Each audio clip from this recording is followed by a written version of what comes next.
Assalamualaikum, semangat pagi.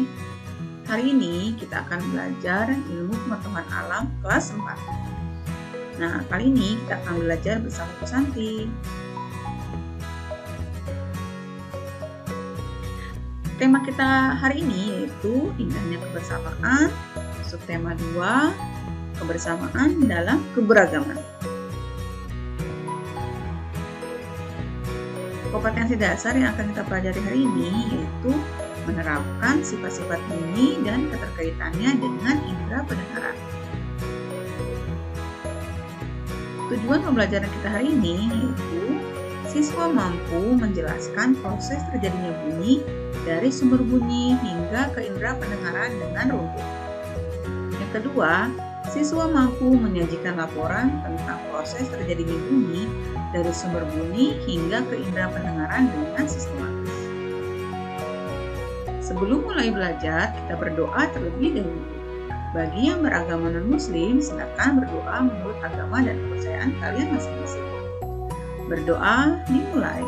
Bismillahirrahmanirrahim. Rabbi zidni ilma warzuqni fahma waj'alni minas sholihin. Amin. Kita mulai belajar ya. Hari ini kita akan belajar proses terjadinya bunyi dari sumber bunyi. Nah, bagaimana proses terjadinya bunyi dari sumber bunyi hingga ke indera pendengaran kita. Kita bersyukur kepada Tuhan karena telah menciptakan kita begitu sempurna, diberi telinga yang dapat mendengar dengan baik.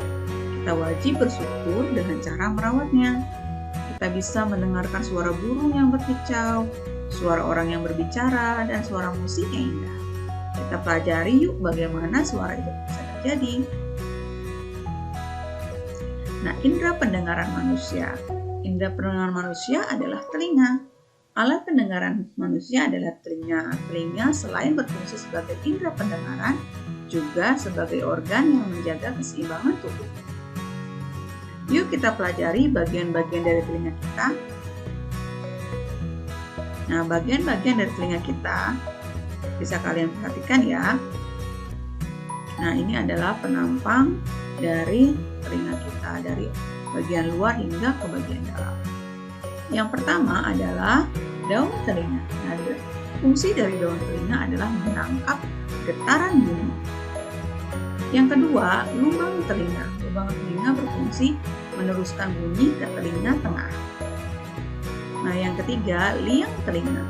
Liang telinga ini fungsinya menghalangi debu dan air yang masuk.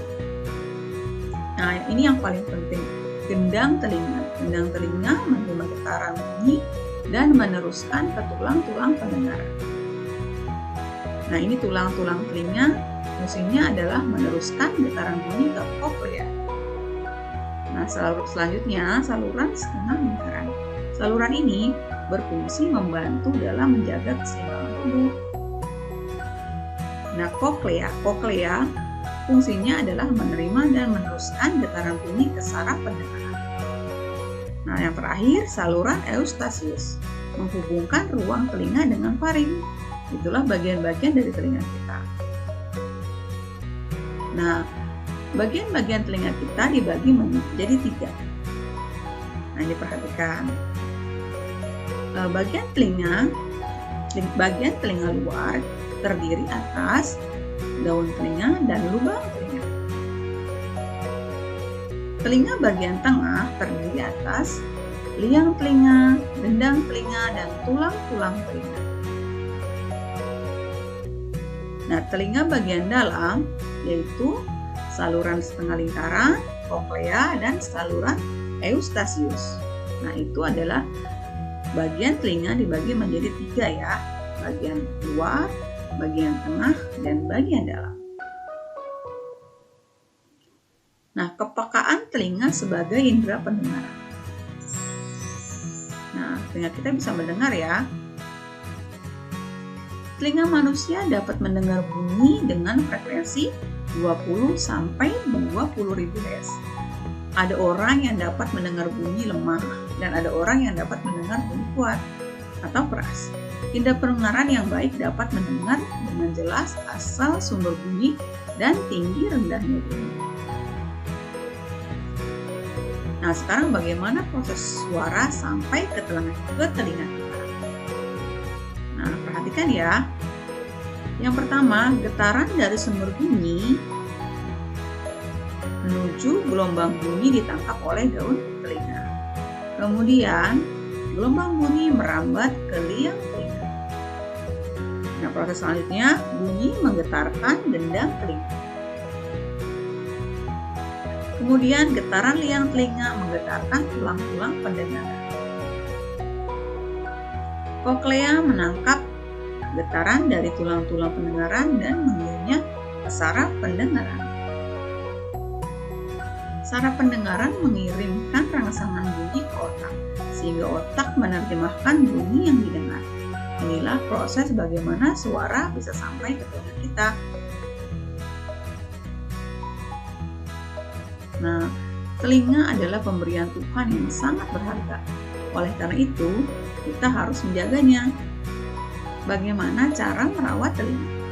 Nah, yang pertama, bersihkan telinga bagian luar secara teratur menggunakan kapas yang bersih.